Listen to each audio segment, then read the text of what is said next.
자, 오늘은 학개하고 스가랴를 하는데요. 학개하고 스가랴서는 선지서 중에서 선지서들이 그동안 대개는 선지서들은 이 열왕기서에 있습니다. 열왕기서.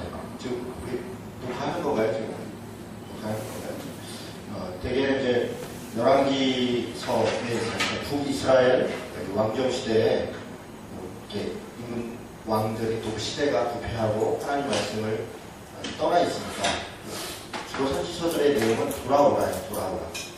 율법을 다시 지켜라. 하나님의 말씀으로 돌아와라. 하나님께 돌아와라. 그런데 그 내용은 대개 다 레위기예요.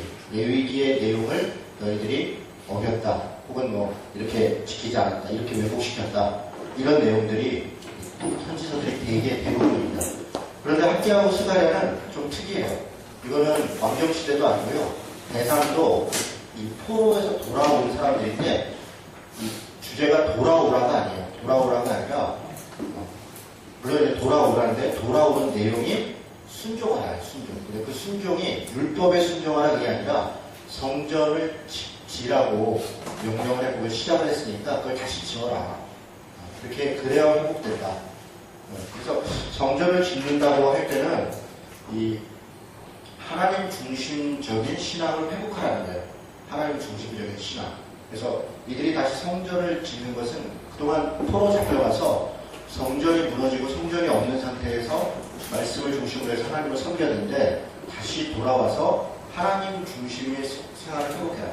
그들은 왜 멸망했냐면 성전이 있었지만 눈에 보이는 성전이 있었지만 실제로 하나님을 제대로 섬기지 않은 거야. 하나님의 뜻을 성전을 있고 제사행위도 하고 모두하고 다 했는데 그런 부분을 하나님 한번 중단시켰던 거죠. 그리고 다시 돌아와서 성전을 다시 짓고 하나님 중심성을 회복해라. 그런 내용을 이야기합니다. 그래서 성전을 짓는 게 중요한데 문제는 우리 에스라서에서 1장에서 4장 봤던 것처럼 성전을 스룹바벨과 여호수아가 1차 포로에서 돌아왔던 그룹이 성전을 짓는데 여기저기 반대가 있잖아요. 방해가 있고 그러다 보니까 중단되죠. 그래서 처음에 와서 1, 2년 만에 기초만 놓은 겁니다. 기초만. 땅에다가 기초만 놓고 기초 놓은 곳을 보고 다 기뻐하고 한편으로는 기뻐하고 옛날 성전을 봤던 사람들, 솔로몬 성전을 봤던 사람들은 이게 너무 초라하니까 또 하나님 앞에 죄송하고 또 자신들의 처지가 속상하고 그러니까 슬퍼하고 이런 장면들이 있었죠. 그런데 외부에서 방해가 있고 또 페르시아 왕들한테 조소를 보내서 또 이렇게 저렇게 해서 결국 중단되죠. 중단되고 난 다음에 다리오 왕 2년 다시 재개될 때까지 길게 보면 15년, 짧게 보면 10년 정도 이렇게 어떻게 계산하냐에 따라 다른데요. 그 정도 성전이 중단되어 있었던 거예요. 중단된 동안에 여기는 어떻게 됐겠어요? 여기는 뭐 황폐한 거죠. 이건 더뎌져 있는 거예요. 성전 터가. 그러니까 그걸 볼 때 이 마음이 사실 처음에는 얼마나 안타까웠겠어요. 성전 터가 이렇게 해놓고 그리고 여기 그 도하이시 나오다 보면 어느 교회가 좀 아주 큰 규모로 교회를 짓고 있는 것 같아요. 근데 이렇게 그 앞에 보니까 경매에 붙어 있더라고요. 그러니까 이게 교회에서 짓다가 아마 재정이 어려웠는지 무슨 일이 났는지 이게 경매에 넘어가 있는 그런 표시가 붙어 있어요. 그 교회 교인분들이 그걸 볼 때 얼마나 안타깝겠어요. 열심히 그 교회를 짓고 여러 가지 기도하고 또 준비하고 작정하고 시작을 했을 텐데 얼마나 안타깝겠습니까? 처음에는 그런데 이게 시간이 지나는 거예요. 1년, 2년, 3년, 10년, 15년 지나고 나니까 이제 아무렇지도 않은 거예요. 하나님의 성전이 터가 방치되어 있는데 아무렇지도 않아요. 그러니까 어떻게 하나님의 중심성을 회복하려고 성전 공사가 시작됐는데 하나님의 성전이 방치되어 있어도 아무렇지도 않은 정도의 무감각하게 온 거예요. 이것은 그냥 성전을 졌냐 안 졌냐의 문제가 아니라 하나님의 중심적인 신앙 자체가 무너져 있는 거예요. 그런 상황에서 그대로 방치할 수 없으니까 하나님이 다시 선지자를 보내는 겁니다. 두 명의 선지자가 오는데요. 한 명은 학개이고 또 한 명은 스가랴입니다. 일단 중심 내용은 다시 성전을 건축해라, 다시 해라, 할 수 있다, 하나님 도와주실 것이다. 그런 이야기가 핵심이고 그런데 스가랴서는 그런 이야기를 하면서 이스라엘이 앞으로 어떻게 될 것인지 그리고 주변 민족들이 어떤 일이 있을 것인지 그것을 이 짧게는 그 이스라엘 역사를 이야기하면서 길게는 종말에 대한 이야기들을 담고 있어요. 그래서 스가랴서가 내용이 좀 길고 좀 여러 이야기를 담고 있습니다. 자, 오늘 두 가지 학개서와 스가랴서를 살펴볼 텐데, 먼저 학개, 솔로몬 성전을 본 사람이다 이렇게 되어 있습니다. 2장 3절에 보면 너희 가운데 남아있는 자 중에서 이 성전의 이전 영광을 본 자가 누구냐, 이제 이것이 너희에게 어떻게 보이느냐 이렇게 얘기하는데, 자신이 이걸 봤었다는 건 본 사람들이 있다는 거예요. 이전 성전을 보려면 최소 나이가 어떻게 돼야 되냐면요, 예루살렘 성전이 586년에 멸망했거든요. 그리고 538년에 고레스 칙령이 있어요. 그리고 돌아와서 아마 성전을 돌아온 게 아마 537년이나 6년 이런 정도일 거예요. 그러면 이것만 해도 몇 년이에요? 50년? 50년이죠? 네, 50년. 이것만 해도 50년이죠. 그런데 지금 성전이 건축이 중단되어 있는 게 길게 보면 15년이나 됐죠. 그럼 65년. 그래도 또 영살 때 본 걸 기억하진 않았을 테니까 5살만 붙여도 70살인 거죠. 그러니까 최소 70살 이상은 되는 거예요. 최소 70살. 그런데 아마 이렇게 생생하게 기억하고 해보면 20살 정도 봐야 되지 않나. 그래서 한 8, 90살 정도로 추정을 하는 겁니다. 학계의 나이를 8, 90살 정도 되면 아주 어른이 나와서 이야기를 하는데 아주 단호하게 어른답게 이야기를 합니다. 스가랴하고는 또 좀 달라요. 스가랴하고 느낌이. 그래서 확실히 무슨 얘기를, 똑같이 글을 써도 말을 해도 연륜에 따라 표현하는 방식이 다른 것 같아요. 자, 1장 1절을 보겠습니다. 다리오 왕 제2년 6째 달, 2년 6월, 곧 그 달 초하루에 2월 1일에, 이걸 이제 학자들이 계산해 보니까 520년 8월 29일이다 이렇게 계산을 해놓은 겁니다. 뭐 이거 만나봐서 우리가 계산할 필요가 없습니다. 학자들이 다 계산해 놨어요. 520년 8월 29일이 다리오와 2년 6월 초하루다.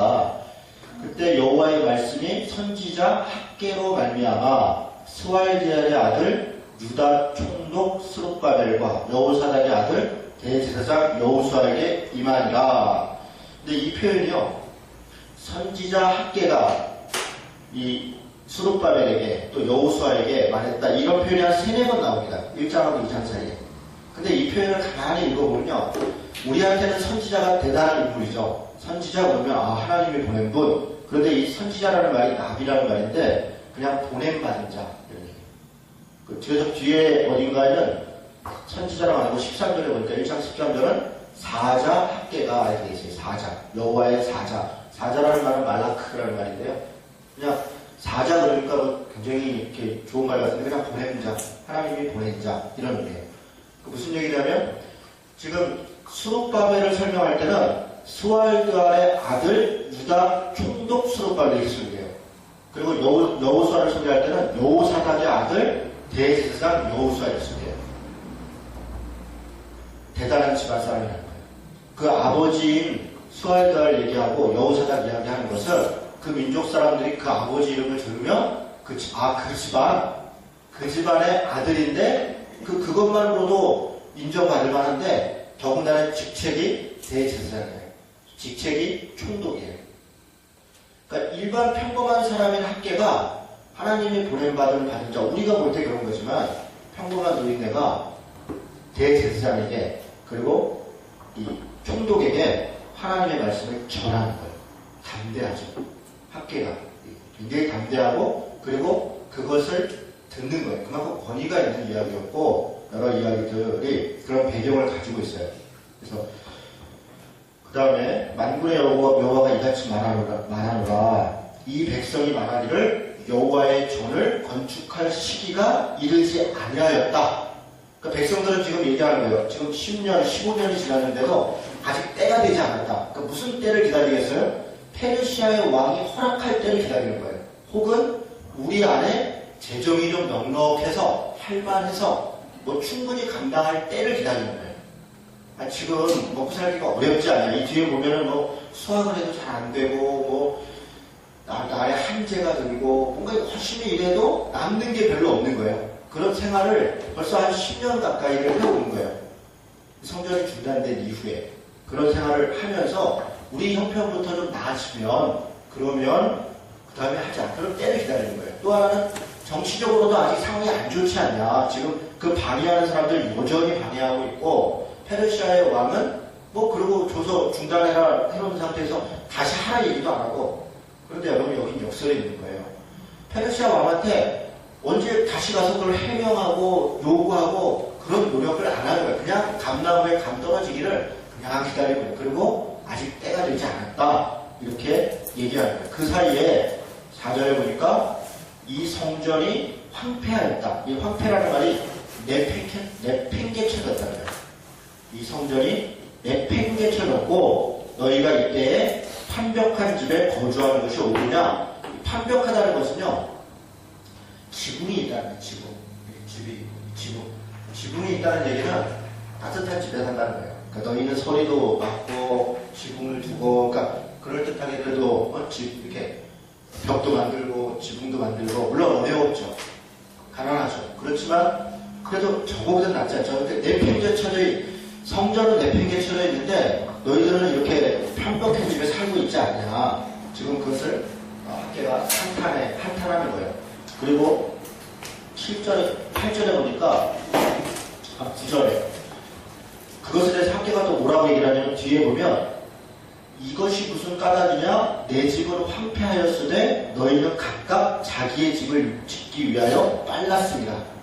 이건 무슨 얘기냐면요. 이거 그냥 있고 뭐 현실이 그러니까 할 수 없고 이렇게 살았다 그런 얘기가 아니라 여기에 성전 지으라고 갖다 놨던 자재들이 있잖아요. 무슨 나무도 있고 무슨 돌도 있고 이런 것들을 이런 걸 슬금슬금 갖다가 자기 집 지은 거예요.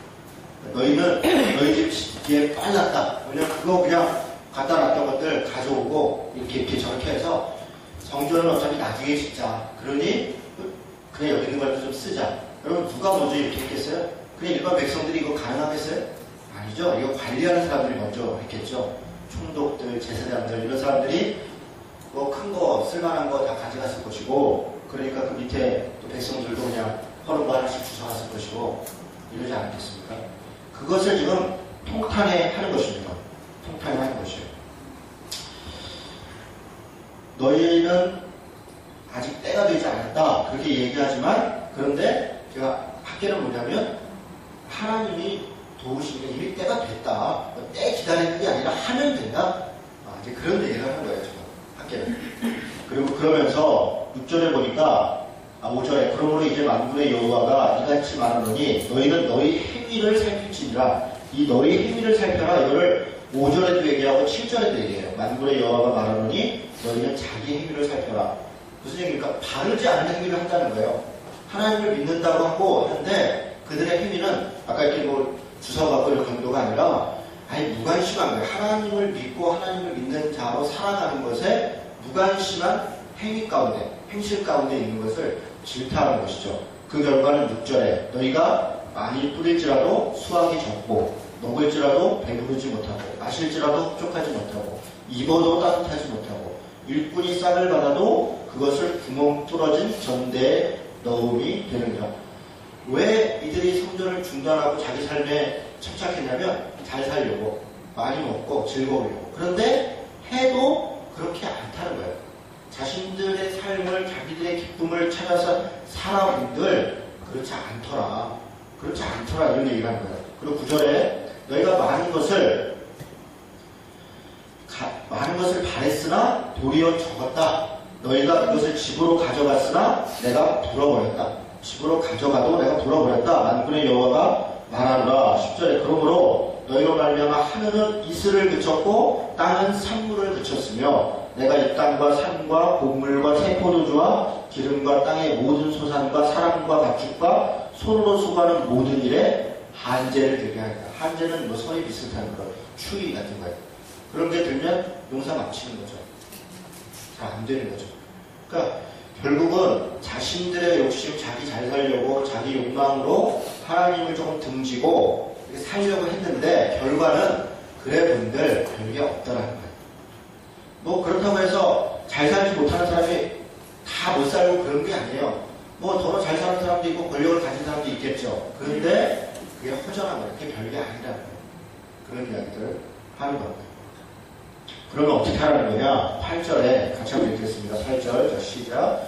너희는 산에 올라가서 나무를 가져다가 성전을 건축하라. 그리하면 내가 그곳으로 말미암아 기뻐하고 또 영광을 얻으리라. 여호와이가 말하였습니다. 여러분 이게 아주 특이한 겁니다. 성전을 져라. 그런데 어떻게 져라 얘기하냐면 산에 올라가서 그냥 나무 갖다가 지라는 거예요. 이거 무슨 얘기냐면요. 원래 성전을 질 때 무슨 재료로 했냐면 백향목을 했습니다. 백향목은 이스라엘에 나지를 않아요. 그러니까 저 두로 지역이나 다른 곳에서 받아왔습니다. 아주 비싸게. 그때는 또 재료를 페르시아 황제가 이게 도와줬어요. 그래서 주변 국가들이 재료를 대주라고 했단 말이에요. 그래서 그런 것들을 다 있었어요. 그러니까 하나님의 성전은 최고의 재료로 해야 된다. 최고의 정성을 들여야 된다. 그런 생각들이 있었어요. 그런데 지금 상황은 너무 어렵고 돕는 사람도 없고 우리한테 좋은 재료도 없고 돈도 없고 힘도 없고 그러니까 포기한 거예요. 그런데 지금 하나님은 뭐라고 얘기하냐면 그냥 산에 올라가서 돌멩이 주워다가 눈에 보이는 나무 주워다가 지으라는 거예요. 지면 어떻겠어요? 아주 으리으리한 성전이 아니라 조금 허름하겠죠. 그냥 우리 집 비스름한 게 뭐가 저 집이죠. 그런데 하나님이 그게 성전이라는 거예요. 그것으로 말미암아 하나님이 기뻐하고 영광을 받는다는 거예요. 여러분 이게 교회 일을 하고 교회 교육할 때의 원칙입니다. 우리는 뭔가 대단한 것을 드리고 대단한 것이 있어야 뭔가 대단하게 된다고 생각을 합니다. 그런데 그런 게 아니라 하나님은 뭐 교회가 원칙든 뭐 무슨 일을 하든 간에 순종하고 최선을 다하는 사람이 하는 그 아무것도 아닌 것 같은 거 그냥 이렇게 인간적으로 볼 때는 막 통탄하고 이걸 젖은 다음에 막 옛날 성경 본 사람들은 그래서 눈물을 흘리고 그런 거예요. 터 하나 보고서도 눈물을 흘렸는데 이거 적어놓고 얼마나 통탄을 했겠어요. 이 뒤에 그래서 학교가 그 얘기하는 거예요. 옛날 성경을 봤냐? 지금 보니까 뭐 너무 허스름하냐? 그거 아무것도 아니다. 그런 게 중요한 게 아니다. 학교가 그런 얘기를 하는 거예요. 우리가 이런 얘기를 하는 거죠. 여러분들 이런 말씀들이 학교에서만 내용이 이런 겁니다. 그런데 학교에서를 가지고 교회 예배당 질 때 힘껏 내라, 최선을 내라, 니네 집만 배부르냐 이렇게 해서 막 헌금 걷는 걸 쓰는 것은 학교에서 자체로 완전히 오해한 겁니다. 전혀 오해한 겁니다. 학교는 지금 그런 이야기를 하는 게 아니에요. 성전을 짓는데 뭐 헌금을 얼마야 그런 얘기를 하는 게 아니라 우리의 자세와 태도를 이야기를 한다는 거예요. 이 뒤에 보면 뭐라는 얘기냐면 8절에 보세요. 은도 내 것이고 2장입니다. 2장 8절에 은도 내 것이고 금도 내 것입니다. 만군의 여호와의 말이냐. 그게 무슨 얘기입니까? 지금 너희들로 볼 때는 그냥 허른 나무로 돌멩이를 이렇게 지어놔서 하나님이 좋지 영광 그때는 큰 집 져놓고 그래야 신전을 해놔야 그 신이 위대한 신이라고 인정받는 시대예요. 지금도 사실 그렇게도 착각을 하지만 우리 예배당이 환영하고 그래야 우리 하나님이 굉장한 하나님이 우리에게 복주는 하나님이라고 착각을 하죠. 근데 그때는 더했죠. 그때는 그 신마다 누가 더 큰 신전을 짓냐. 그래서 유럽사회나 이런 그 신전 사회는 지금도 어마어마한 신전을 자랑하는 거예요. 그러면 어떤 목사님이 김진호 목사님이 하나의 교회 그 건축할 때 그거 이렇게 기공식을 했어요. 제가 그 자리에 있었습니다. 김진호 목사님 올라오시더니 유럽에 가면 각 종교마다 종교를 대표하는 어마어마한 신전들이 있다. 또 기독교를 대표하는 무슨 성당이 있다.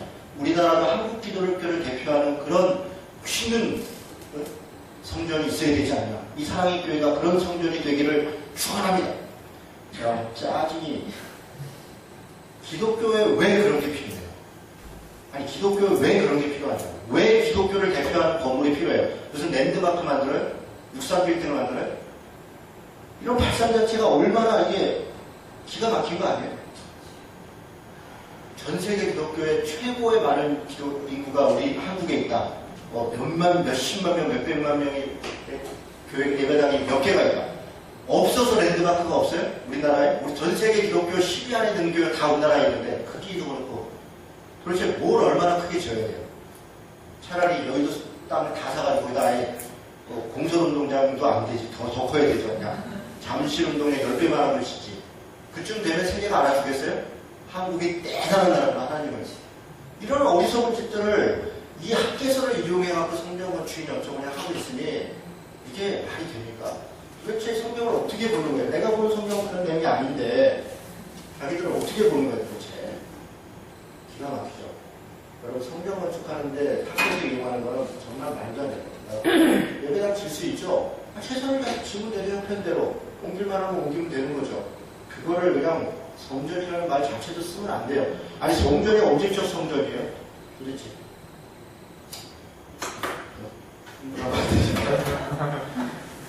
우리 교인들도 아직 입에 이렇게 붙어가지고 그때 이제 예배실을 성전 당도 저는 조금 이상한 것 같아요. 물론 당이 집당자니까 예배당 그러면 뭐 틀린 말은 아닌데 이게 당집 분위기가 있잖아요. 옛날에 산당 뭐 당. 그래서 당 그러면 뭔가 좀 특별한 공간같이 느껴져요. 그냥 예배실, 예배 드리는 곳, 예배 안 드리면 그냥 모임하는 곳, 그럼 되잖아요. 거기도 이름을 하나 붙여야겠어. 임마누엘 이런 것도 임마누엘 상점 그럴 거 아니야. 그러지 말고 그냥 담쟁이소 이런 거, 담쟁이실, 여기는 아헷별실, 해놀이실 이런 식으로. 그래서 거기를 예배 성전으로 안 부르겠다. 자꾸 그렇게 부르면 우리 거기 하나님 계신 줄 알아요? 그런 게 아닌데 알긴 아는데 형식을 갖춰놓으니까 제가 딴 데를 쓰면 안 돼요. 지난번 9월동에는 이렇게 있고 약간 넓게 돼 있었잖아요. 그래서 우리 강단하고 우리하고 가까웠잖아요. 그래가지고 되게 편안했었어요. 말하는 것도 편안해요. 애들도 끝나고 막 올라와서 놀고 무슨 애차식 같은 거 하고 막 뛰다니고 그게 어색하지가 않았는데 여기 이사 왔잖아요. 여기는 이렇게 길게 돼 있잖아요. 길게. 제가 앞에 다 서보니까요. 굉장히 멀고 여러분이 강남 볼 때는 어때요? 뭐가 좀 이렇게 저쪽은 좀 이렇게 거룩한 곳인 것 같아요. 그러니까 제가 지난번에 연합 예배할 때 우리 아이들 애차시가 되니까 애차합니다. 애들이 못 나오는 거예요. 안 나와. 왜 안 나오나? 그러니까 어색하죠. 거기에 가면 왠지 안 될 것 같고. 꼬맹이들도 거기 안 올라오더라니까요. 그러니까 어떻게 이게 구조가 되어 있고 꾸며놓느냐에 따라 사람의 심정이 그렇더라고요. 거기 또 뒤에 불도 야시시한 거 이렇게. 저 그거 안 켜려고 이번 주에도 안 켜놨더니 또 누가 가서 켰어. 그 야시시한 거 이렇게 켜놓잖아요. 그래갖고 누가 거룩한 것 같고 막 거기가. 그냥 아주 평범하게 만든다고 한 건데 또 저는 거니까 거기 뒤에다 무슨 커튼을 달고 무슨 꽃을 갖다 놓고 뭐 십자가를 이렇게 해서 막 촛대를 해놓고 강대상을 흘리는 놓고 뒤에다 의자 3개 쫙 놓고 아주 하면 거기 그냥 하나님이 계신 거죠 뭐. 거기는 아무나 진짜 못 올라가겠어요. 그죠? 그러니까 이런 게 우리 안에 사실은 이 건물의 교회가 아니다. 이런 것이 중요하지 않다는 걸 알면서도 어떻게 해놓느냐에 따라 우리가 그걸 이렇게 영향을 받아요. 여기 보세요. 여기 강의실이고 강의되니까 아무도 여기 생각 안 하잖아요. 좋잖아요. 여기 막 뛰어다니고 해도. 그렇다고 해서 제가 여기서 말씀을 전하고 예배를 하면 이게 우리가 예배가 되는 거죠. 뭐. 그게 뭐 큰 차이가 있겠습니까? 이런 말씀을 우리가 어떻게 적용하느냐. 말씀을 해석하는 게 중요하고 적용하는 게 중요해요. 그래야 건전한 건강한 신앙을 갖게 됩니다. 자, 1장 내용이 그런 얘기를 하는 겁니다.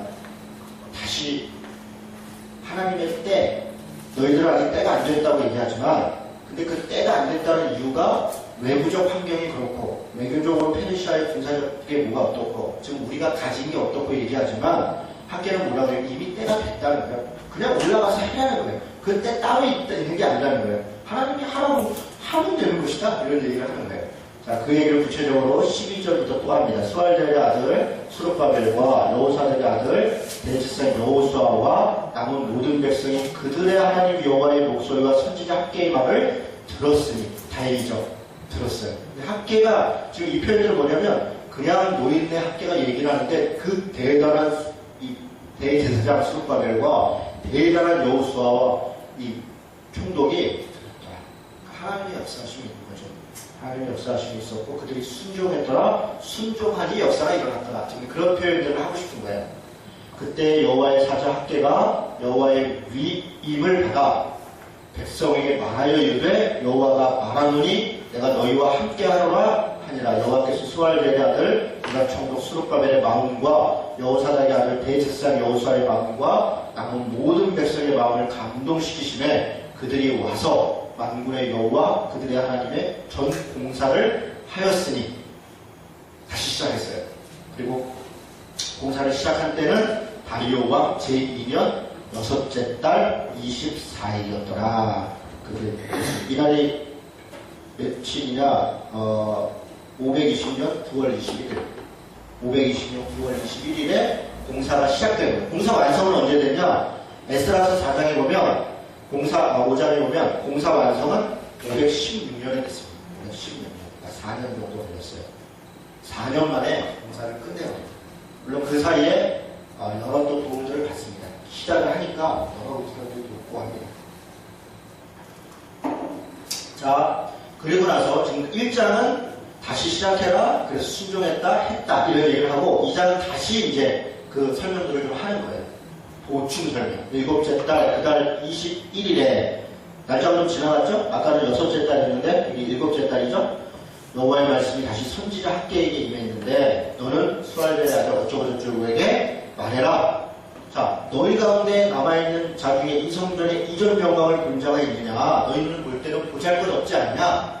그런데 4절 같이 읽습니다. 자, 시작. 그러나 여호와가 이르노라 스룹바벨아 굳세게 할지어다. 여호사닥의 아들 대제사장 여호수아야 스스로 굳세게 할지어다. 여호와의 말이니라. 이 땅 모든 백성아 스스로 굳세게 하여 일할지어다. 내가 너희와 함께 하노라. 만군의 여호와의 말이니라. 여기 4절 말씀이 참 멋있는 말입니다.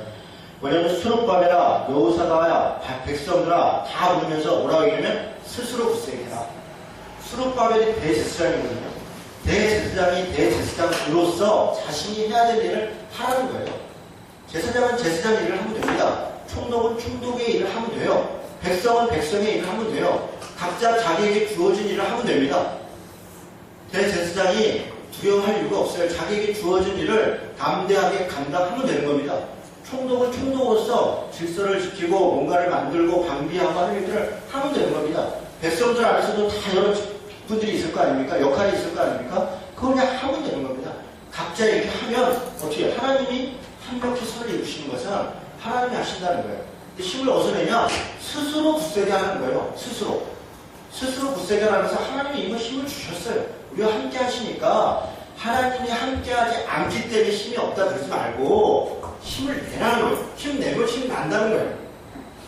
여러분 간단하잖아요. 힘 내면 힘이 나는 거예요. 옛날에 어떤 친구가 담배를 못 끊어가지고 이제 담배를 어떻게 끊어야 되냐고. 그래서 이제 금연학교 같은 데 가면 이제 조금씩 줄이고 무슨 양 이렇게 다른 것도 좀 해보고 이렇게 하는 거예요. 근데 계속 실패하는 거예요. 안 돼. 그래서 이제 저한테 한번 물어보더라고요. 제가 이제 담배를 오래 피다가 끊었잖아요. 어떻게 담배를 끊었냐고. 담배는 줄이는 게 아니라 제가 종이를 하나 갖고 와서 종이. 그래가지고 그냥 이 종이를 어떻게 찢냐. 종이를 이렇게 뭐 찢는 방법을 뭐 흐를 때까지 기다리고 단계를 밟고 그런 거 이건 절대 못 찢는다. 그냥 확 찢는 거예요. 확 찢어가지고 찢어졌어 안 찢어졌어? 이렇게 끊는다. 네. 그냥 담배 어떻게 끊냐면 그냥 지금 그냥 딱 끊으면 돼. 됐지? 간단한 거예요. 그냥 끊으면 되는 거예요. 힘 내면 힘이 나는 겁니다. 많은 사람들이 제가 이제 뭐 이런저런 거 이렇게 얘기하면 아니, 하면 될 것 같은데. 뭐 어떻게. 그냥 해요. 그럼 어떻게. 그냥 해요. 그냥 해, 그냥 해. 무슨, 뭐, 방법이 뭐, 그냥 해, 그냥 하면 돼요. 안 된 거 알고, 다시 하면 되지, 뭐. 그쵸? 그거, 제가 우리 교회 이제 사랑방 모임 큰 다음에 사랑방 섬기기를 이렇게 세우는데 저 못해요. 한 번도 안 해봤어요. 5분 중에 3분이 한 번도 안 해봤대요. 5분 중에 3분이. 2분은 또 해봤는데 뭐 걱정하지 마시고 제가 다 알려드립니다. 그냥 시키는 대로 하면 된다고. 그리고 그 주에 사랑까지도 지침서 잡히고서 하시면 돼요. 네? 어떻게? 그냥 하시면 돼요. 다른 데는 뭐 셀을 하면 뭐 셀 리더 교육도 하고 모두 하고 아유 뭘 교육을 해요. 그냥 하면 돼요. 그냥 하세요. 그러니까 요즘에 그 다음 주가 다 됐어요. 뭐 했어요. 그러니까 그 다음 주가 됐어. 그러니까 또 뭐 주중에 한번 부르든지 뭐 따로 교육을 하겠지 그런 거 없어요. 그냥 교육을 해. 또 줘. 하시면 돼요. 그럼 몇 개월 지났어요? 잘해. 잘해. 굉장히 잘해. 못하는 사람 하나도 없어. 어려울 게 하나도 없거든요. 그냥 하면 돼. 그 집이 제일 잘해. 그냥 하면 돼요. 교육한다고 해봐야 별거 없어요. 괜히 목사가 이래저래 자기 하고 싶은 얘기 해서 먹고 싶은 거 자꾸 그래 에휴 그러지 마. 그냥 주문 다 알아서 다요. 그냥 교육이라는 게 뭐 별게 있어요? 별게 없어요. 그러니까 전도도요. 무슨 제가 전도 진짜 많이 한 사람이거든요. 전도 강의도 무지무지하게 다녔어요. 뭐 사역이 전하는 거, 전도 독학하는 거, 뭐 별걸. 근데 제일 좋은 건요. 그냥 가서 하는 거예요. 전도지 주고 교회 다니세요. 예수 믿으세요. 이렇게 그게 최고더라고요. 제가 볼 때 그게 최고예요. 붙잡고 소화보고 한 시간 대화해봐야 별로 그게 그거예요. 열심히 하면서 제가 전철에서도 전도해보고 막 기차에서도 막 전도하고 별거 다 하는 사람인데요. 제가 내린 결론은 그냥 가서 얻어주시고 그리고 지역교회가 그 지역을 잘하면 돼요. 그래서 사람들이 마음이 내 교회 한번 가봐야겠다. 교회 가는 거예요. 그래서 지역교회가 지역 사람들이 이렇게 가까운 교회 가세요. 안 가요. 누가 가까운 교회를 가. 그 동네 그냥 이렇게 동네마다 자기 지역교회가 지역 전도하는 게 최고예요. 이렇게 전도하면 요즘은 이제 정말 전도해야 되는 시대인가 고민이 좀 많긴 한데요. 어쨌든 이것저것 너무 많이 가르치려고 그냥 성경 가르치면 돼요. 성경 공부하면 하게 돼 있어요. 다 스스로 하면. 무슨 스킬 가르치려고 스킬 무슨 인도법 무슨 설교법 무슨 강의법 에휴 그 배운 사람을 못하더라. 못해. 내가 보니까 그냥 하면 돼. 그냥 하는 사람이 더 잘해. 그냥 하면 돼. 힘 나오면 힘내요, 그냥. 힘내면 돼. 너 그냥 앉아요. 뭘 앉아있어. 그냥 일어나서 힘내면 되지. 목사님 지금 30년 가지고 요즘 힘이 없고요. 제가 뭐라고 그러고, 뭘 힘내요. 내가 뭐, 힘내, 기도할게. 내가 뭐, 어떡해. 지가 힘내요, 그런 건가? 정말 솔직히 그렇지 뭐. 목사가 뭐를, 힘내라고 그러지 뭐라 그래요. 기도한다고. 솔직히 뭐, 그게 더 있어요? 힘내면 돼, 괜히 그러지 마.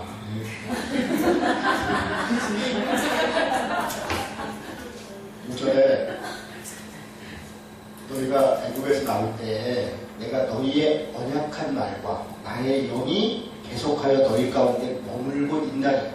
무슨 얘기예요? 왜 힘내라는 거야? 그냥 아무것도 얘기하지 않아. 이미 다 줬다는 거야.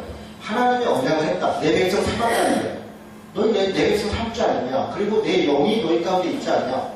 우리도 마찬가지로 우리가 예수 믿잖아요. 그리고 성령이 우리와 함께 하시잖아요. 힘내면 되지 뭐. 뭘 바래. 무슨 목사한테 자꾸 의존하냐고. 하나님이 내가 예수를 믿고 하나님의 영이 나한테 있는데 무슨 목사 말에 자꾸 위로를 받으려고 그래. 네? 목사도 무슨 저 위로를 그냥 못해 진짜. 나한테 힘들어.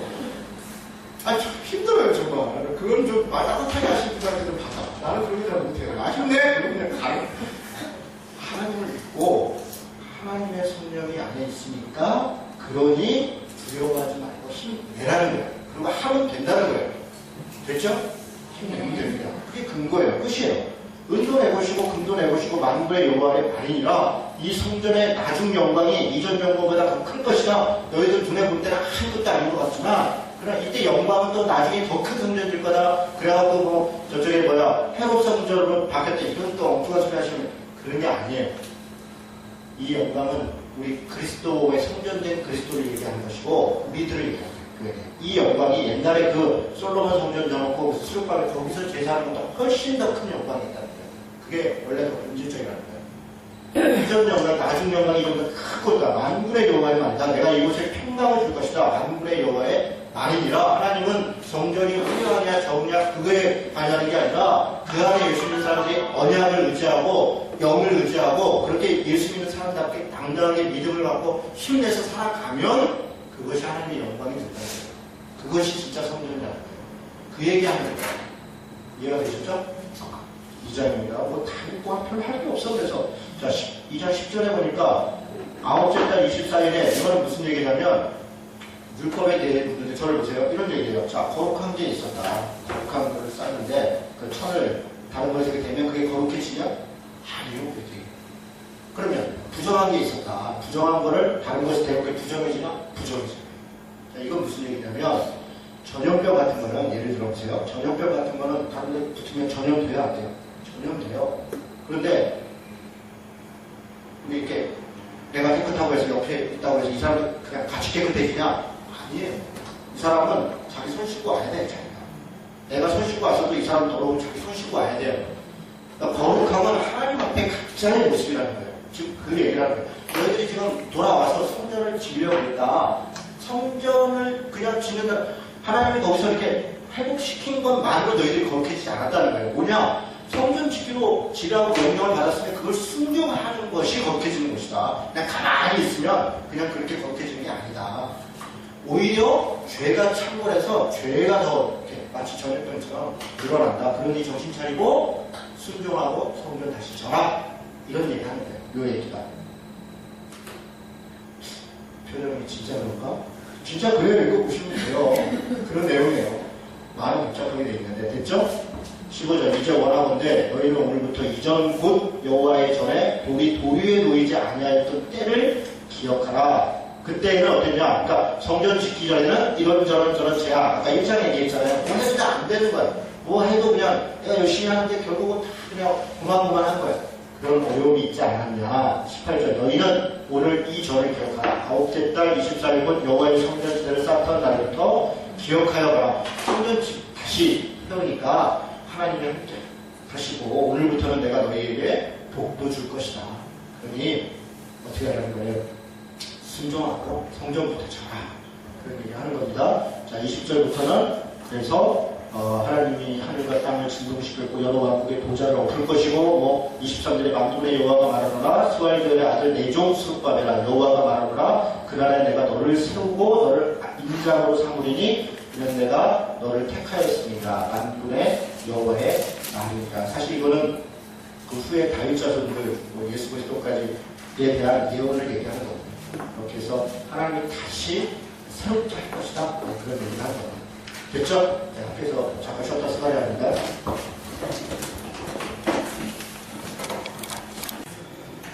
스가랴서는 자세히 설명하려고 그러면 사실은 할 게 굉장히 많고요. 왜냐하면 이게 비유가 많고 환상이 많고 그런 것들이 있어서 이거를 하나하나 얘기하려면 오래 걸려요. 그런데 이제 제가 기본 의미들만 얘기하고 가면 그렇게 복잡하진 않습니다. 그래서 자세히 안 하는데 왜냐하면 제가 자세히 하면 저도 힘들고 여러분들도 힘들어요. 그래서 큰 의미만 딱 설명을 할 테니까 여러분이 그런 의미를 가지고 한번 스가랴서를 읽어보시면 얼추 알고 그럴 수 있을 것 같습니다. 한번 보십시다. 스가랴 하나님은 기억하신다. 스가랴라는 말과 사가랴라는 말 같은 말이에요. 스가랴, 사가랴. 네. 그래서 사가랴 선지자, 스가랴 이런 다 스가랴, 사가랴 같은 말. 약 30살 정도 된 거로 보여요. 30살 정도. 이렇게 입도의 손자 베레스의 아들 이렇게 쭉 나오는데 젊은 사람인 것 같아요. 그런데 이 스가랴서는 선지서의 중요한 패턴이 있는데 선지서의 패턴이 책망하고 그죠? 위로하고 소망을 주고 이런 거잖아요. 회개를 촉구하고 이런 건데 책망하는 게 없어요. 이건 책망하려고 하는 목적이 아니라 그냥 성전 건축해라 그리고 앞으로 이렇게 될 것이다. 그렇게 얘기하는 거기 때문에 그리고 앞에 학계가 얼마나 무섭게 책망했어요. 우리 지금 학계에서 웃으면서 봤지만 사실 그 시대에 노인 되신 분이 그 얘기할 때 사실 굉장한 책망을 드린 거예요. 그리고 그러니까 그 백성들 제사장 여호수아도 무시할 수 없는 아주 위험과 엄중함을 가지고 쫙 얘기를 했다고. 그러고 얘기를 했으니 이제 스가랴는 이제 그런 정도 나이도 그렇고 그렇게 하지 않습니다. 자, 다리오 왕 제2년 8째 달에 저 학계는 좀 다르죠? 학계는 아까 문제였어요? 6째 달이었죠. 그러니까 학계가 먼저 얘기를 했어요. 먼저 얘기를 했고 아마 스가랴도 그 얘기 다 들었겠죠. 네, 그러니까 비슷한 시기이고 이또의 손자 베레가의 아들 선지자 스가랴 이또의 손자 이렇게 얘기한 거는요. 학계는 아버지 얘기해봐야 뭐 별볼일 없고 그냥 평범한 할아버지 같은 분인데 여기는 이또의 손자 이또가 대단한 인물이에요. 이또가 니에미야에도 언급이 되어 있고 그런데요. 원래는 이또가 이방 족속입니다. 유대인 족속이 아니에요. 그런데 참여를 해요. 다윗 왕 때도 이또 가문이 돕습니다. 이또 가문이 다윗이 도망갈 때 이또가 따라가요. 그래서 이또 가문이 다윗 족속 때도 가이던 때도 존재합니다. 그래서 그런 집의 자손이다 이렇게 얘기하는 거예요. 그러니까 이 스가랴는 나이도 어리고 그러니까 아무래도 집안 백 이런 환경 이런 거를 좀 은근히 내가 그래도 그렇게 막대는 사람은 아니다. 제가 그래요. 제가 밖에 나가면요 사람들이 저 사람은 뭐 무슨 너무 자유주의적일 것 같고 막 그때가 막 심지어 저한테 빨갱이라는 사람이 있어요. 민망해 죽겠어요. 저를 소개할 때 제가 아세요 신학대학을 다녔고요. 웨스트민스터를 여기 이제 신학을 하는 사람들은 아세요라고 하고 웨스트민스터에 따라 보수적인 곳이구나 부분적인 곳이구나 이렇게 그 말만 해도 일단 알아듣거든요. 그리고 제가 CCC 출신이고요. 제가 기독교 윤리실천 중에서 사무차장을 했는데 이러면 그렇게 막대 보는 사람은 아니구나 이렇게 그 얘기를 이렇게 해야지 제가 이렇게 해야 설명을 해야 돼요. 그래서 제가 이 심정을 좀 이해가 됩니다. 그런 걸 자기 설명 자꾸 저를 드러내려고 그러는 게 아니에요. 할 수 없이 그 얘기를 해야 믿어주니까. 안 그러면 안 믿어주니까. 이미 그래 선입견을 갖고 대하니까. 그래서 그런 심정을 여러분이 압니까? 진짜. 정말 그래요. 우리 더한공동체교회도 독립교회학회에 가입되어 있습니다. 이단인 줄 알고 있었어요. 그래서 이제 소개할 때 고 김중곤 목사님과 김상봉 목사님과 하용조 목사 등이 96년도에 만든 복음적인 단체로서 이러면 뭐 독립교회학회 복음적 단체 이런 거 관심이 없고 김중곤 목사님, 김상봉 목사님, 하용조 목사님 이분들이면 믿을 만하지 이분에 넘어가는 거예요. 그런 거 할 수 없어요. 할 수도 없어요. 그래서 그렇게 소개를 해야 되는 우리 현실입니다. 지금 이 스가랴가 그렇게 설명하는 거예요. 자, 그러면서 이제 몇 가지 이야기들을 하는데 그 4절에 보니까 너희 조상들을 본받지 말아라. 옛적 선지자들이 그들에게 외쳐 이르되 만군의 여호와께서 이같이 말씀하시기를 너희가 악한 길, 악한 행위를 떠나서 돌아와라. 자, 옛적 선지자들 누구 얘기하냐? 옛날에 말했던 선지자들을 얘기하는 거예요. 옛날에 말했던 선지자들. 물론 학계도 이런 얘기를 했죠. 비슷한 얘기를 했는데 학계 얘기를 하는 게 아니라 예전에 왕정 시대에 여러 선지자들이 와서 하나님의 말씀으로 돌아가라. 그랬는데 조상들이 어떻게 했다는 거예요? 그걸 순종하지 않고 따르지 않아서 예루살렘이 멸망했고 포로 잡혀갔고 그리고 지금 다시 돌아갔다. 그러니 옛날 선지들을 본받지 말고 선지자들이 한 말들을 그들이 이렇게 했지만 우리는 귀를 기울여야 된다. 선지자들의 말에 지금 그런 얘기를 하는 거예요. 6절에 보니까 내가 나의 종 선지자들에게 명령한 내 말과 내 법도들이 어찌 너희 조상들에게 임하지 아니하였느냐. 그러므로 그들이 돌이켜 이르기를 만군의 여호와께서 우리 갈 길대로 우리의 행위대로 우리에게 행하시려고 뜻하신 것을 우리에게 행하셨도다 하였느니라. 뭐 이렇게 얘기해요. 그러고 나서 8가지의 환상을 보여줍니다. 8가지 환상을 통해서 지금 사실은 그 뒤에 다 설명이 다 돼 있어요. 8가지 환상 그러고 각 환상에 대해서 설명이 그 단락에 다 돼 있습니다. 이걸 통해서 앞으로 뭘 하나님이 원하시고 무엇이 어떻게 될 것인가를 이야기하는 겁니다. 8가지 환상이 뭐냐면 첫째는 이제 화석류나무, 그러니까 몇 절이에요? 1장 8절이죠? 1장 8절에 보니까 내가 밖에 한 사람이 붉은 말을 타고 골짜기 속 화석류 나무 사이에 섰고 그 뒤에는 붉은 말과 자주빛 말과 백마가 있었다. 여러분 이 홍마, 자마, 백마 이게 뭘까요? 이게 뭐예요? 우리 이런 거 많이 봤는데 에스겔서에서 나중에 이게 이름을 요한계 주기가 그대로 인용하는 겁니다. 요한계 주기 이게 뭐예요? 12절에 보세요. 10절에 화석류 나무 사이에 선자가 대답하여 이르되 여호와께서 땅에 두루 다니라고 보내신 자들입니다. 땅에 두루 다니라고 보냈어요. 누구예요? 천사들이죠. 뭐 복잡하게 생각할 거 없어요. 천사들이에요. 그러니까 우리 에스겔서에도 모 같고 무슨 사자 같고 표범 같고 또 저기가 그러고 무슨 말 같고 홍마, 장, 백마. 그러니까 무슨 말이 뛰어다니나 보다 그렇게 생각하지 말고 말은 뭐예요? 빨리 달리는 거잖아요. 빨리. 말은 막 달리는 거잖아요. 그러니까 빨리빨리 보냈나 보다. 이렇게 쉽게 생각하면 됩니다. 천사들을 보냈다.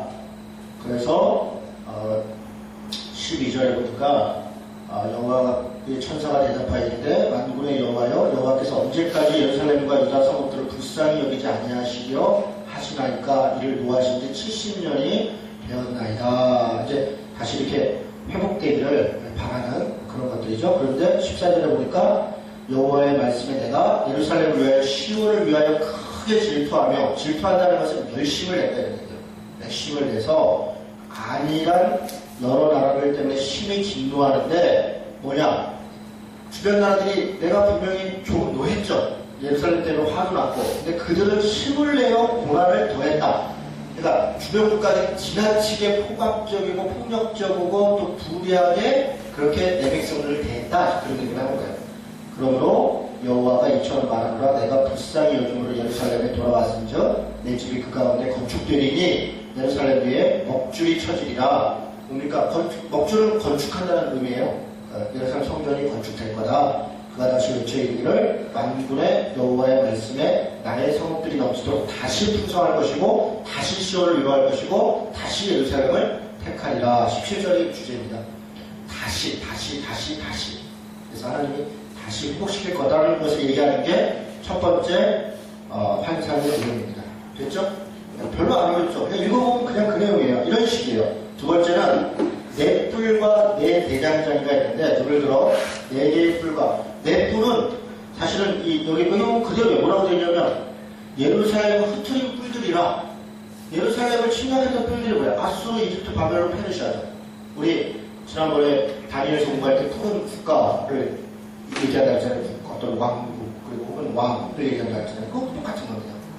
네. 그래서 이런 게 그런데 내 대장장이를 살면서 21절에 그 뿔들이 유다를 흩어져서 사람들이 능히 머리를 들지 못했는데 대장장이들이 와서 그것을 두렵게 하고 대장장이가 와서 다시 회복시켰다는 거예요. 그럼 뭡니까?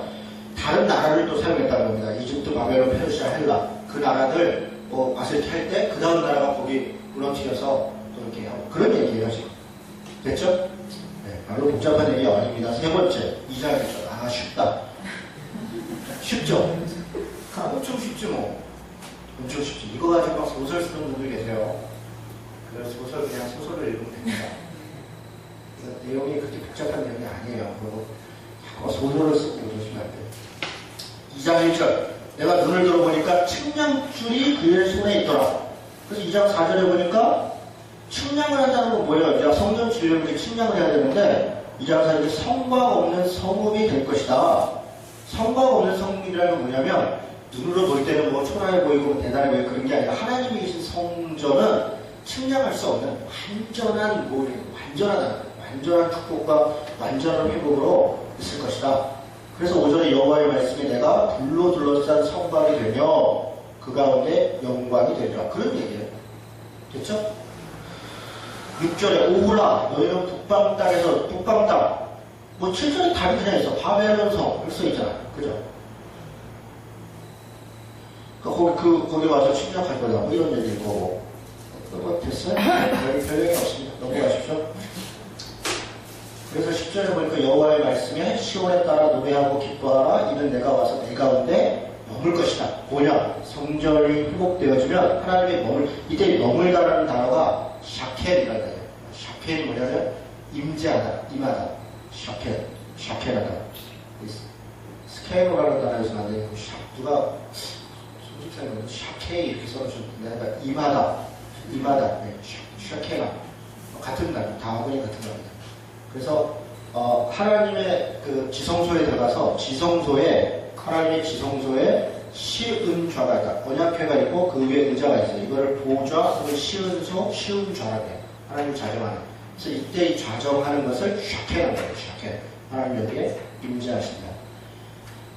요한복음 1장 14절에 우리 가운데 임하시니, 그러니까 말씀이 육신이 되어 우리 가운데 임하시니, 독생하신 하나님의 영광이 올 때 그 임하다는 게 샤케입니다. 하나님이 우리 가운데 임하신다. 거기에 예수 믿는 것은 우리 가운데 임하신다.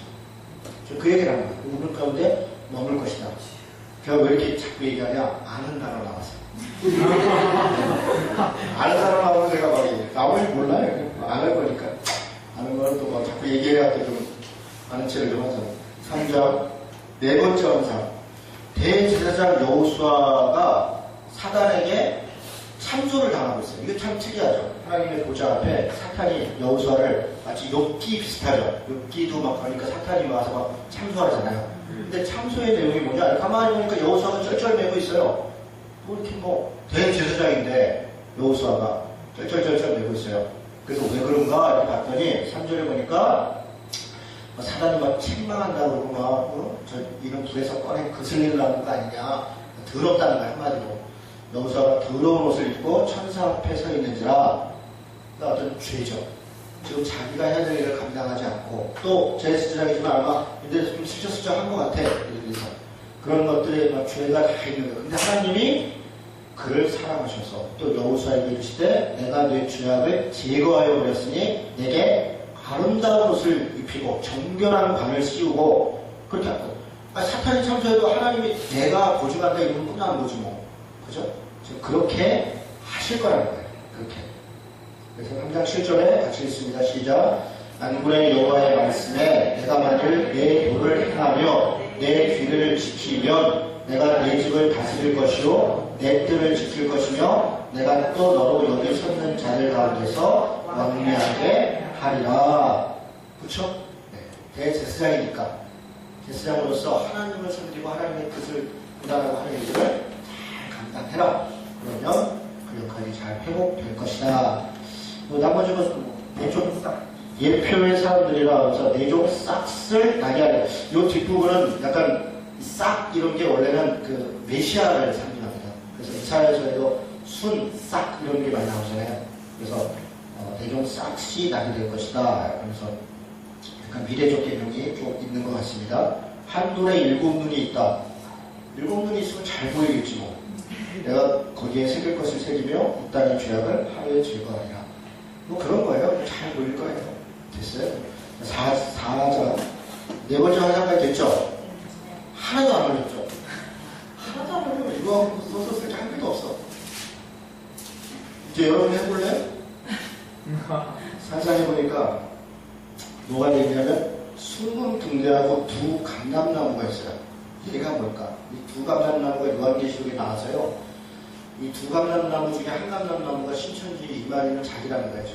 자기가 요한계시록에 두 감람나무가 있는데 두 증인, 두 감람나무 그 중에 한 분은 예수님이었고 한 분은 자기라는 거예요. 한 감람나무 한 증인 어디 갔냐? 이러면서 대들어요. 아니 어디 갔는지 모른다고 칩시다. 모른다. 그게 왜 당신이야? 아니 진짜 어쩌면 동방의 의인이 한다면 동방에 자기가 나도 동방에서 봤어. 나도 이 사람은 왜 이래? 우리 다 동방에 가고 자기가 왜 무슨 별을 하고 정말 그런 걸 듣고 막 아멘하고 그러고 진짜 답답하죠. 정말 답답해.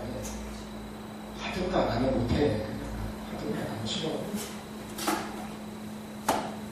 저는 선천적으로 구구 밑에 막 그런 게 잘 못해요. 누가 메시아 저는 일단 그런 게 일단 싫어. 그래서 저는 아마 예수님 시대에 태어났으면 제가 아마 예수님 주의를 좀 앞장섰을 거라. 그 바리새인 중에 바리새인이었을 것 같지 않아요? 약간 바울과 비슷하지 않겠어요? 굉장히 열심히 있었을 것 같아요. 그러니까 이게 참 바리새인이 가만히 앉아있고 잘하려고 했는데 잘하려고 했어요. 정말 그 시대의 어려운, 사실 사두개인이 나쁜 사람들이에요. 사두개인들은 중앙에서 헤롯 대왕들을 비호하에 중앙 정치를 장악하고 있던 사람들이거든요. 사내들인 공예를 통해서. 바리새인들은 지역의 토벌이었는데 지역에서 아주 상당히 어렵고 경건주의자들이었어요. 네. 그냥 바리새인 그런 거 다 통하는 건데, 자, 또 무슨 자꾸 딴 데가 나왔네. 자, 4장에 보니까 순금 등대가 있어요. 순금 등대. 순금 등잔대가 있는데 그 위에 기름 그릇이 있고 또 기름 그릇 위에 7등잔이 있으며 그 기름 그릇 위에 등잔 위에 7관이 있더라. 그런데 뭐 있더라는 게 있는 거지 뭐. 그 등잔 곁에 두 감람나무. 그 감람나무가 뭐냐면 올리브나무예요. 올리브나무. 이렇게 기름나무. 기름. 그러니까 등잔이 있는데 기름이 필요한 거야. 이 감람나무가 기름을 짜는 나무야. 올리브로. 하나는 그 기름 그릇 오른쪽에 있고 하나는 그 왼쪽에 있나이다. 그 기름 그릇 옆에 기름나무가 있으면 기름이 안 떨어지겠지. 기름이 안 떨어진다. 그리고 뭐 천사가 말하되 이게 뭡니까? 천사가 대답했는데 내가 이것들이 무엇인지 알지 못하느냐 하므로 내가 뭐 모르겠다. 그러니까 이 스가랴는 별로 할 게 없어요. 봤다, 물었다. 그랬더니 천사가 대답했다. 아 그렇구나. 그리고 또 이거밖에 없어요. 스가랴는 계속 온 거 얘기하는 거예요. 자, 6절에 그가 내게 대답하여 이르되 여호와께서 수룹바벨에게 하신 말씀이 이러하니라. 만군의 여호와께서 말씀하시되 이는 힘으로 되지 아니하고 능력으로 되지 아니하니 오직 나의 영으로 되느니라. 그러니까 이런 일들, 그러니까 수룹바벨이 뭐라고 얘기하냐면 더러운 걸 벗고 거룩하게 되고 하나님의 성전을 다시 세우고 하는 것은 힘으로 능으로 되는 게 아니라 하나님의 영으로 되는 것이다. 지금 그런 얘기를 하는 거예요. 큰 사람 내가 무엇이냐? 내가 수룹바벨 앞에서 평지가 되리라. 외치기를 은총이 그에게 있을지어다. 여호와의 말씀이 또 내게 이르니라. 기름이 있고 성장이 있고 하는 것은 하나님의 성령의 은총이 영이 그와 함께 한다는 거예요. 지금 그런 걸 봤다는 거예요. 이렇게 성전에. 그래서 10절에 작은 일의 날이라고 멸시하는 자가 누구냐? 사람들이 수룹바벨의 손에 다림줄이 있음을 보고 기뻐하리라. 이 7은 온 세상에 두루 다니는 여호와의 눈이니라. 그렇죠? 7은 완전수를 얘기해요. 눈이 7개다 이렇게 또 어디 그림에 보면 7개만 그려놓고 그러는데 그런 게 아니라 여호와의 눈이라 여호와께서 완전하게 세상을 완벽하게 보고 계시더라 그런 얘기예요. 자 12절에 보니까 그래서 감람나무가 뭐라는 거예요. 그러니까 여기 스가랴가 계속 막 딴 얘기 막 하니까 스가랴도 답답한 거지. 그래서 감람나무가 뭐라고요? 그랬더니 이 감람나무 두 가지는 무슨 뜻이냐 하니 이르되 14절 기름 부음 받은 자 둘이니 온 세상이 주 앞에 서 있는 자니라. 자, 기름 부음 받은 자 둘 누굴까요? 당시에 기름 부음을 받은 자들은 왕과 선지자와 제사장입니다. 수룹바벨과 여호수아 내가 기름을 부었으니 그들이 통해서 하나님의 전이 완성될 것이다. 그런 얘기입니다. 그 이하도 그 이하도 아니야. 이 기름 부음 받은 자 둘을 막 찾아서 온 세상을 헤매고 다니지 마세요. 다 이게 지금 학교에서 스가랴 에스라로 배경 속에 있는 거예요.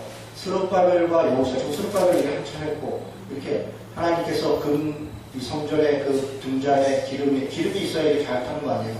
기름처럼 수룹바벨과 여호수아가 자기 책무를 다해서 일을 잘 완성하도록 이렇게 도우시고 그들을 기름 부었다. 그런 의미입니다. 됐죠? 혹시 아닌 것 같으신 분들은 또 찾아보셔도 되고요. 어쨌든 저는 지금 그런 정도로 보고 있습니다. 5장 1절에 보니까 환상 가운데 두루마리가 있어요. 두루마리. 근데 두루마리는 뭐냐? 에스겔서에 보니까 두루마리 하나의 말씀이었죠. 기억나죠? 말씀이 쭉 날아가는데 이렇게 보니까 거기에 저주와 애곡과 어쩌고더라. 입에 먹었더니 잘하는데 창자에서 쓰더라. 이런 얘기 기억나시죠? 똑같습니다. 두루마리가 근데 크기가 20규빗이고 너비가 10규빗이에요. 크다는 거예요. 한 규빗이 한 50cm 보거든요. 20규빗이면 얼마예요? 250이면 10m 정도 되는 건가요? 굉장히 크죠? 그러니까 뭐예요? 여기 이제 기록되어 있는 것을 뚜렷하게 보면 그게 그만큼 크다는 거예요. 너희 잘. 근데 내용이 뭐냐면, 거기 써 있는 게, 온 땅의 저주라, 도둑질하는 자는 이쪽 글귀에 끊어지는, 맹세한다는 저쪽 글귀들은 끊어질 것이다. 저주의 그림인 거예요. 뭐냐? 얘네들이 도둑질하고, 지금 뭐, 하나님 말씀 순종하지 않고, 그러니까, 이런 말씀에 경고를 하는 거예요. 경고.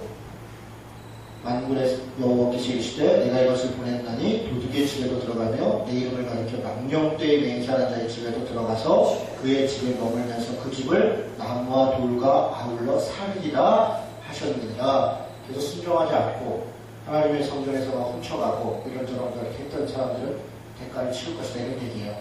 됐죠? 그 다음에는 에바 속에 웬 여인이, 이거 재밌는 표현이에요. 에바는 그냥 그릇입니다. 그릇. 에바는 에바는 이렇게 생긴 게 아니라 뭐 호리병 같이 생긴 이렇게 그런 그릇이에요.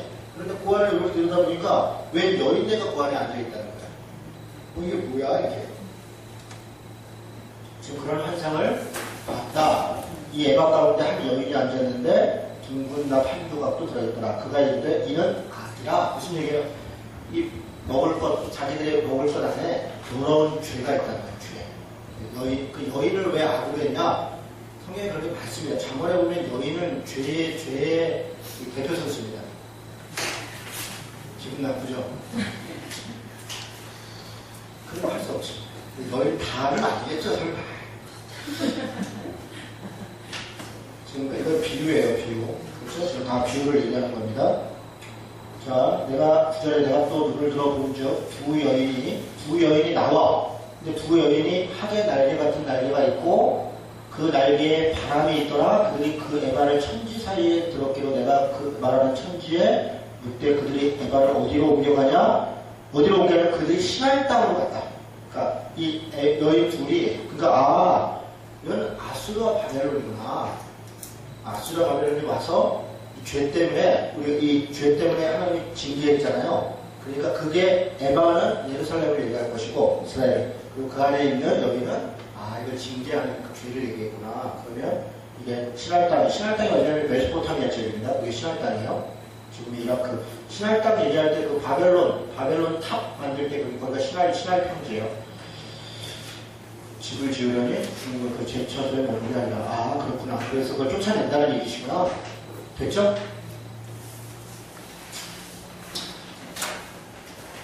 여덟 번째, 마지막 환상입니다. 네 병거가 있어요. 네 병거가 있는데, 병거는 붉은 말과 검은 말과 흰 말과 아름다고 건강한 말. 여러분, 이 말도 나오면 이제 뭔지 알겠죠, 이제? 이 천사들이에요, 천사들. 내가 내게 말하는 천사에게 누가 이르되 내 주의 이것들이 무엇이니까 천사가 이르되 하늘에 내 바람이다. 그러니까 내 바람, 그러니까 네 가지, 네 개, 그게 아니라 완전수를, 넷도 완전입니다. 그러니까 내 사람에서 왔다는, 천지에서 왔다는 거예요. 내 사자, 칠자 이런 거는 다 상징이에요. 십자 이런 거는 열 이런 건 다 완전수로 상징이에요. 하늘에 내 바람인데 온 세상의 주 앞에 서 있다가 나가는 것입니다. 그러니까 네 개의 바람이다. 하나님이 옷에 있다가 하나님이 내보내는 거다. 검은 말은 북쪽 땅으로 나가고 흰 말은 아롱지고 어른지 말은 남쪽 땅으로. 북쪽 땅은 바벨론이고요. 남쪽 땅은 이집트예요. 건장한 말은 나가서 땅에 두루 다니자고자 하니 그가 이르되 너희는 여기서 나가서 땅에 두루 다니라 하니 그 땅에 두루 다니라. 그가 네게 외쳐 말하되 북쪽으로 나가는 자들이 북쪽에서 내 영을 쉬게 하느니라. 이 말들은 이 색깔이 있는데 이게 계시록에서는요 그 말의 색깔처럼 저주가 있어요. 그러니까 뭐 붉은 말은 전쟁을 이야기하고요, 검은 말 이런 것들은 뭐 가뭄, 기름 이런 식으로 계시록이 이걸 그대로 인용을 하는 거예요. 그 색깔이 갖는 저주의 내용들을 말의 색깔로 인용을 하게 돼요. 그래서 그런 내용입니다. 그래서 결국은 딱 보내서 이스라엘을 해방시킬 것이고 지역에 있는 국가들, 나라들에게 이렇게 심판을 할 것이다. 그런 얘기를 하는 것입니다. 됐죠? 네. 자, 6장 그리고 나서 9절부터 여호수아의 머리에 이 발을 씌웁니다. 연류관을. 그러니까 6장 9절 여호와의 말씀이 내게 임하여 이르되 사로잡힌 자 중 가운데 11절 은과 금을 받아 연류관을 만들어 여호사닥의 아들 대제사장 여호수아의 머리에 씌우고 말하여 이르기를 만군의 여호와께서 이같이 말씀하시되 보라 싹이라 이름하는 사람이 자기 곳으로 돌아가서 여호와의 전을 건축하리라. 여호수아가 지금 이 대제사장이잖아요. 대제사장이 다시 회복되고 있습니다. 근데 이것은 뒤로 쭉 읽어보시면 단지 여호수아만 얘기하지 않는다는 걸 알게 돼요. 3장 5절에도 싹을 얘기하는데 여기도 좀 싹을 얘기하면서 앞으로 오실 메시아에 대한 미래적 이야기를 언급하고 있는 겁니다. 자, 그래서 15절에 보니까 만군의 여호와께서 나를 너희에게 보내신 줄을 너희가 알리라. 너희가 만일 너희 하나님 여호와의 말씀을 들을진대 이같이 되리라. 자, 이게 이제 7장 8장의 서론 같은 건데, 만군의 여호와의 말씀을 들으면 지금 앞에서 8가지 환상이 있었던 이런 내용이 이루어질 거다, 이런 얘기예요. 그런데 그 들으면 하면 듣는 내용이 있을 거 아니에요. 뭘 들으면. 그게 7장 8장이에요. 오늘 여기까지만, 7장 8장까지만 하겠습니다. 사실 뒤에 것도 큰 내용은 일단 한번 해봅시다. 7장 8장이 사실 제일 중요해요. 스가랴서에서 제일 중요한 게 앞에 무슨 환상, 뭐 뒤에 뭐 조금 예언 나오고 그게 아니라 7장 8장이에요. 이게 제일 중앙에 있고 스가랴서의 가장 중심 내용입니다. 뭘 하나님이 요구하시니까, 뭘 원하시는가를 이야기한 게 이 7장 8장입니다. 자, 그러면 뭘 들으라느냐? 다리오 왕제 4년 9째 달 곧 기슬레알 4일에, 지금 성전 건축을 계속 진행하고 있는 중이에요. 지금 진행하고 있는 중인데, 그때 베델 사람과 뭐 어떤 사람들이 찾아와서 3절에 만군의 여호와의 전에 있는 제사장들과 선지자들에게 물어 이르되, 뭐라고 묻냐면, 내가 여러 해 동안 행한 대로 5월 중에 울며 근신하니까. 자, 저기 보세요. 지금 무슨 얘기를 하는 거냐면, 백성들이 와서 제사장 선지자들한테 5월 중에 내가 근신해, 그 5월에 금식을 얘기해요. 5월에. 이스라엘 사람들은 4번 금식을 했어요. 4월에 금식, 5월에 금식, 7월에 금식, 10월에 금식이 있어요. 무슨 금식이냐? 자기들을 고통당한 것을 생각하면서 금식하는 거예요. 예루살렘이 멸망할 때, 또 이런 성벽이 포위되거나 그 했을 때, 여기 다 기록을 해놨어요. 4월에 금식 예루살렘이 함락될 때, 5월의 금식은 성전이 불탈 때, 7월은 그달랴 총독이 죽었을 때, 10월의 금식은 예루살렘 성전이 포위됐을 때, 이걸 생각하면서 하루씩 금식을 합니다. 그러면서 하나님 앞에 그걸 이제 회개의 상징으로 8장 19절에도 그 금식이 있는데, 그런데 이 금식에 대해서 답변을 지금 뭐라고 얘기하냐? 온 땅의 백성과 제사장에게 이르라. 너희가 70년 동안 5째 달과 7째 달에 금식하고 애통하였거니와 그 금식이 나를 위해 한 것이냐? 두 번이나 반복해요. 나를 위해 한 것이냐? 네, 다 됩시다. 소리를 안 되나? 괜찮죠? 예, 됐죠? 나를 위해 한 것이냐? 너희가 먹고 마실 때 그것은 너희를 위하여 먹고 너희를 위하여 마신 것이 아니냐? 무슨 얘기예요? 금식을 하는데 자기들을 위해서 했다는 거예요. 하나님의 뜻을 살피고 하나님의 마음을 생각하고 금식을 한 게 아니라 나 못 받으려고, 내가 요구하는 거. 여러분, 이사야에도 있는데, 나의 기뻐하시는 금식은 흉악의 결박을 끊어주며 결국적으로 합니다. 그 말만 나중에 보면 가난한 자의 압제를 풀어주며, 금식하는 자가 어떤 태도를 해야 되냐면, 금식할 때 하나님의 공의를 행하고 하나님의 공평을 행하는 것이 금식하는 자의 자세라는 거예요. 금식하는 자의 자세가. 그런데 금식하는 사람들이 지금 우리 다 자기 기도 제목, 나 구할 것만 짧게, 누구를 위해 금식하는 거냐? 도대체 누구를 위해? 그 얘기를 하는 거예요. 너희들이 4월의 금식, 5월의 금식, 7월의 금식, 10월의 금식 다 했는데 뭘 위해서 했냐? 7절에 예루살렘 사면 성읍에 백성이 평온히 거주하며 남방과 평원에 사람이 거주할 때에 여호와가 옛 선지자들을 통하여 외친 말씀이 있지 않으냐 하십니다. 자, 무슨 얘기냐면 지금 뭘 들으면 옛 선지자들이 외친 말을 너희들이 무시했다, 지금 그런 얘기를 하는 거예요. 옛 선지자들이 외친 말이 뭐예요? 돌아오라는 거죠. 하나님의 말씀으로. 그 내용은 뭐예요? 다시는 공평과 정의예요. 공평과 정의로 돌아오지 않았다.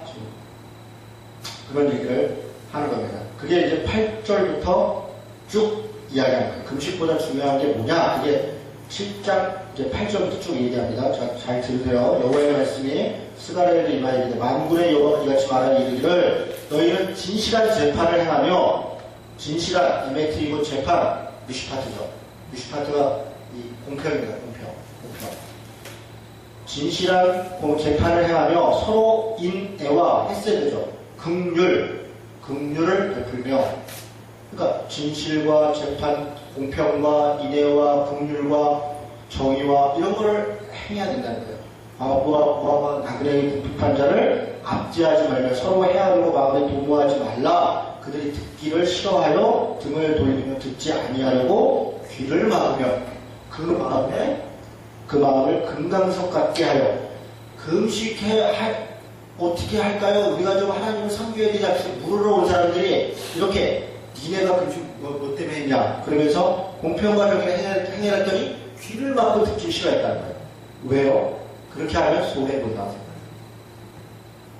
그래서 금강석 같게 마음을 단단하게 하고 율법과 만군의 여호와가 그의 영으로 옛 선지자들을 통하여 전한 말을 듣지 아니함으로 큰 진노가 만군의 여호와로부터 나왔도다. 내가 불러도 그들이 듣지 아니한 것처럼 그들이 불러도 내가 듣지 아니하리라. 만군의 여호와가 말하였느니라. 내가 그들을 바람으로 불어하지 못하는 여러 나라에 흩어지니라. 그 외에 이 땅이 황폐하고 오고 가는 사람이 없었나니 이는 그들이 아름다운 땅을 황폐하게 하였음이라 하시니라. 무슨 말인지 알겠죠? 스가랴서의 핵심 내용이 이런 겁니다. 그러면서 다시 8장에 예루살렘의 회복에 대해서 약속을 하십니다.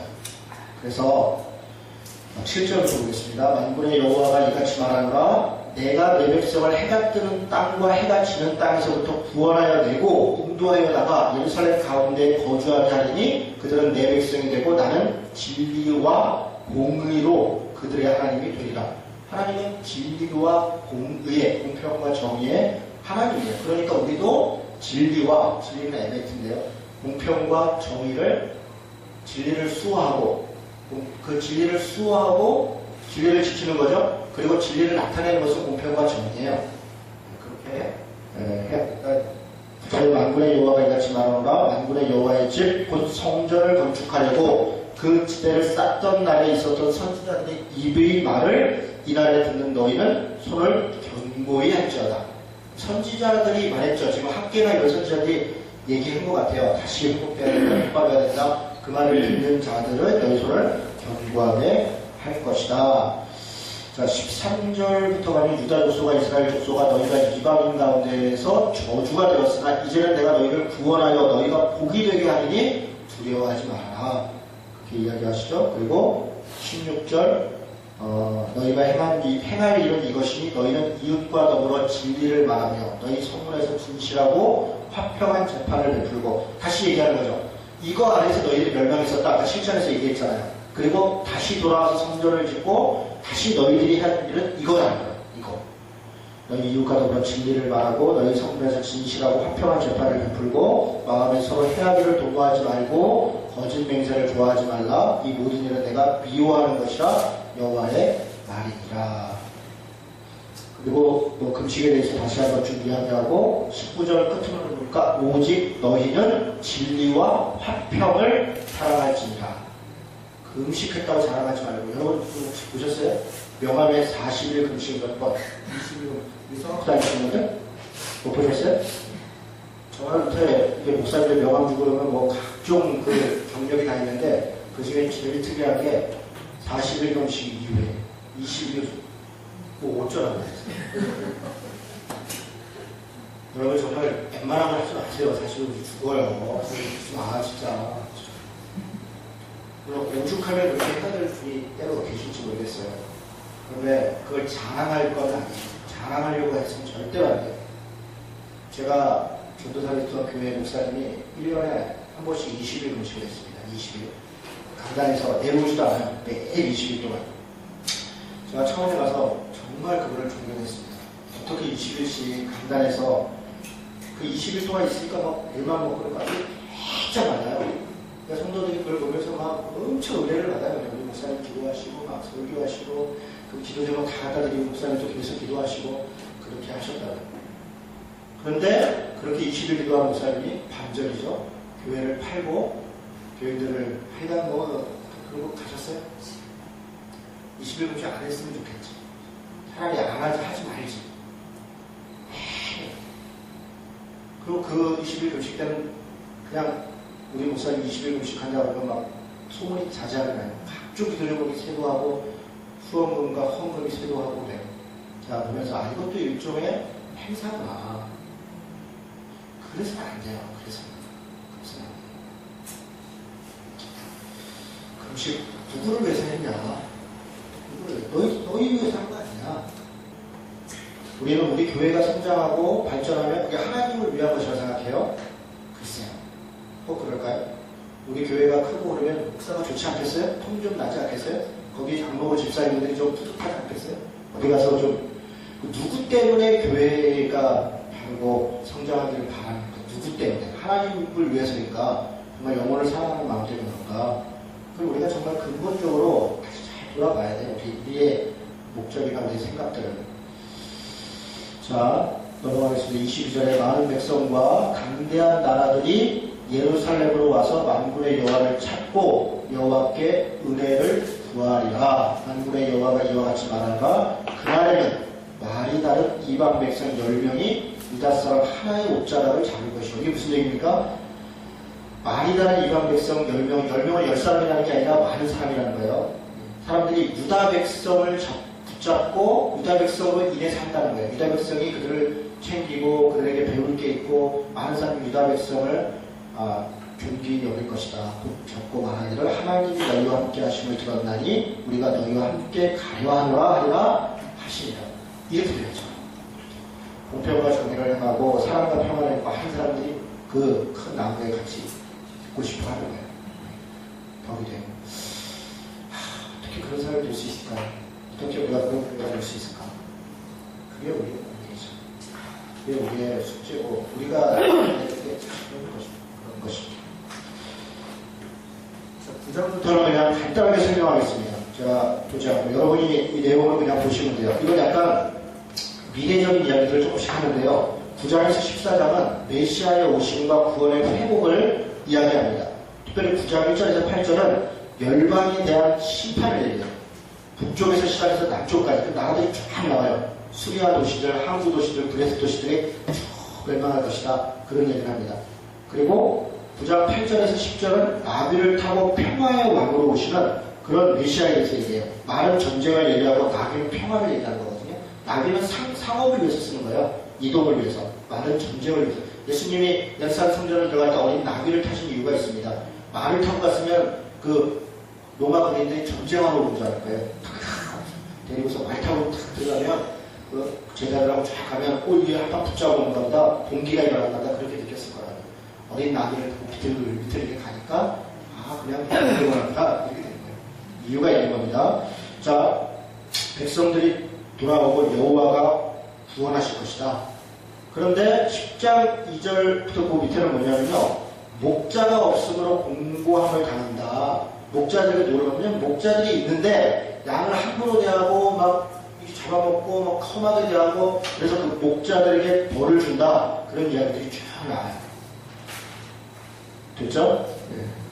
그리고 10장은 여호와의 신실성과 우상의 헛됨에 대해서 얘기합니다. 여호와가 얼마나 신실한 분인가. 그리고 우상들 무슨 드라비비니 둔비비니 이런 거를 점치는 게 얼마나 허상인가를 이야기를 하고 10장 3절에서 12절은 악한 목자에 대한 심판과 여호와의 구원. 악한 목자를 심판하고 그 대신 영원한 목자이신 하나님이 우리를 구원하실 것이다. 그런 얘기들이 기록되어 있어요. 한번 쭉 그런 관점에서 읽어보세요. 11장 1절 3절은 목자들이 곡하는 소리가 나며 이는 요단의 자락이 쓰러졌습니다.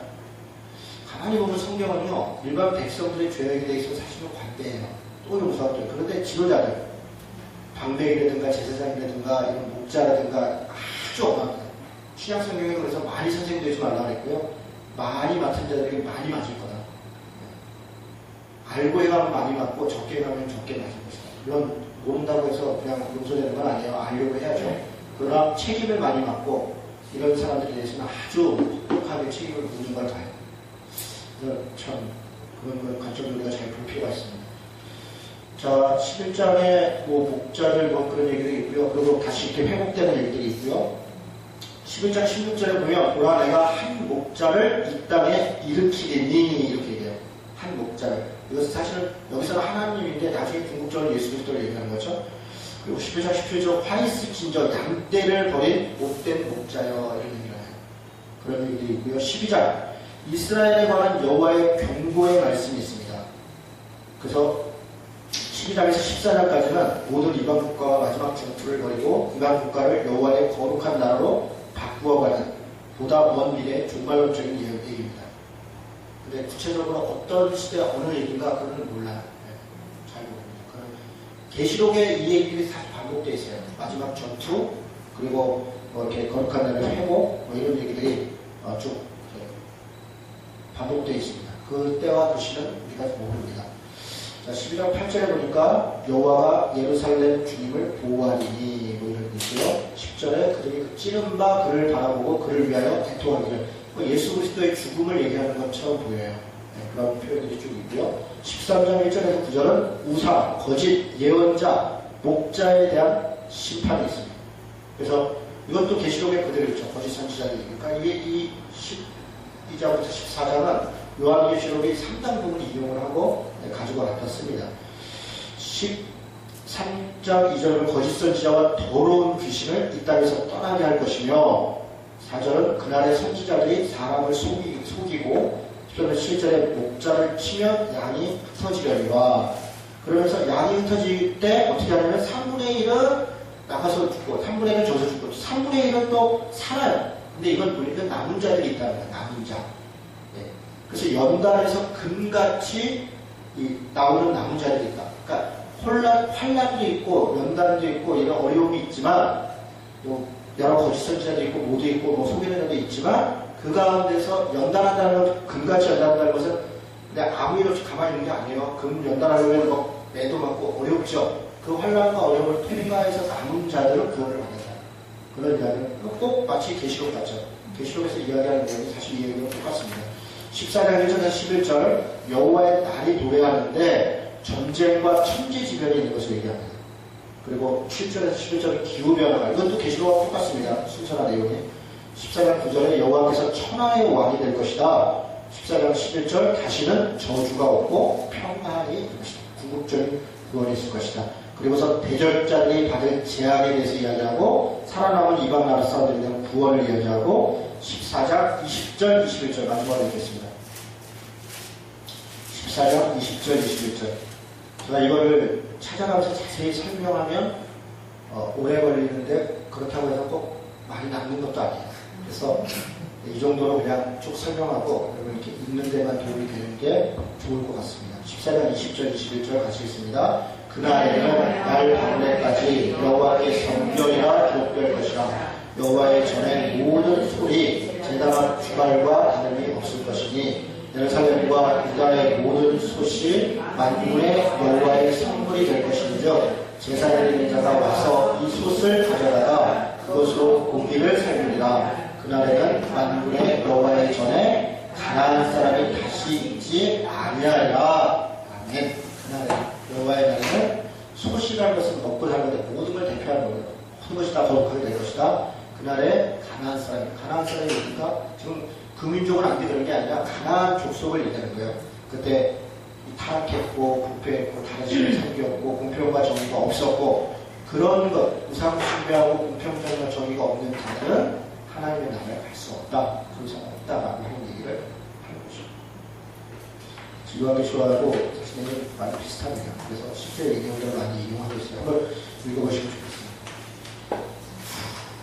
12시 20분 됐죠? 마쳤습니다. 수고하셨습니다. 네.